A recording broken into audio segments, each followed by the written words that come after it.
Hello.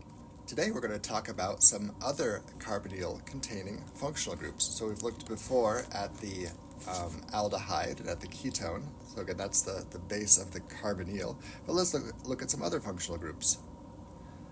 If you have a nitrogen on one side, a carbon on the other, that's referred to as an amide. If you have an oxygen with another carbon on that side and a carbon on the other side, that's called an ester.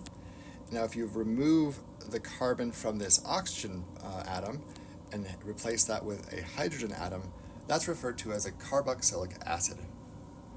So in all of these heteroatoms now have lone pairs of electrons, and we'll see how those interact with the carbonyl. Let's look first at the amide. So these lone pair of electrons on this nitrogen atom are not sp3. You might try to count them and say there's 1, 2, 3, 4 bonds to this nitrogen. Why is this not sp3? Well, it's not sp3 because these electrons can be shared with the adjacent bond. That means that this sharing means that they're in a p orbital. So this nitrogen is actually sp2 hybridized. This resonance structure of the amide tells us that there is some double bond character in between this nitrogen and carbon bond. This partial double bond character is absolutely essential to understanding peptides, which are the foundational portion of proteins.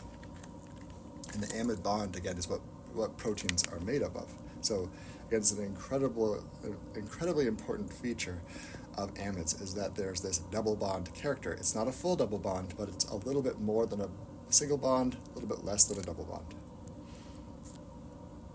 Another resonance structure you could draw for this amide is if you just used this purple arrow and you didn't use the red one as well, you would see that you now have this carbonyl with a delta positive, partial positive, or a positive charge on the carbon, a negative charge on the oxygen. We could call this carbon a carbocation in this particular structure.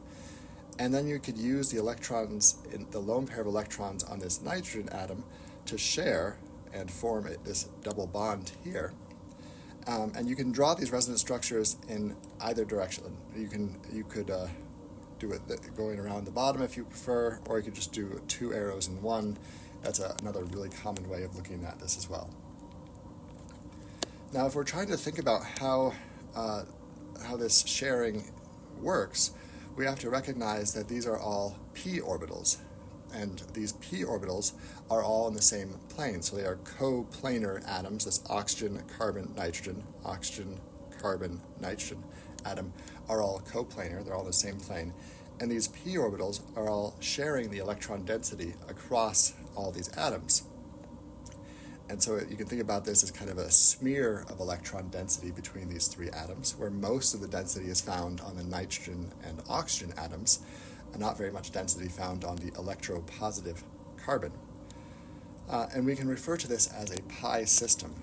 So this is one of the reasons why the amide acts as a functional group, and it's not simply a carbonyl next to a nitrogen atom.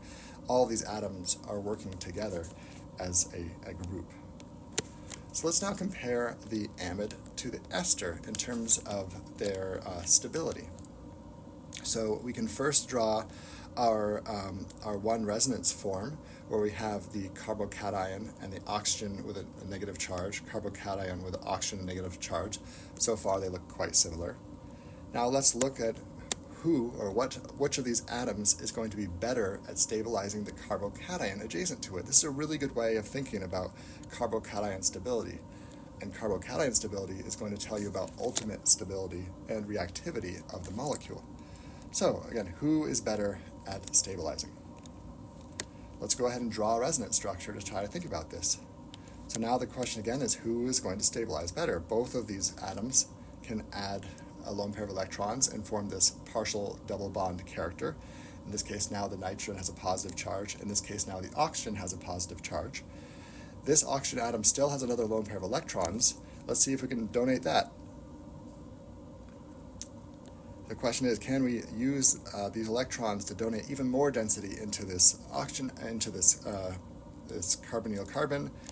The answer is no. There would be too many bonds formed on carbon if you tried to add more electrons. And so there are just simply too many electrons, too many bonds formed to that carbon. So this other lone pair of electrons is not used in the resonance structure. So now to think about which of these two functional groups or which of these two atoms is going to be able to donate electron density more, we look at their relative electronegativity. So you notice that nitrogen is more electropositive, oxygen is more electronegative. So if oxygen is more electronegative, it is less likely to give up its electron density, and therefore nitrogen is more stabilizing to this carbocation, which means that amides are in turn more stable functional groups than esters. So if you had an amide and an ester on the same molecule, you added a nucleophile to it, it would react with the ester as opposed to the amide. I look forward to your questions in class, and I look forward to seeing you in class. Thanks.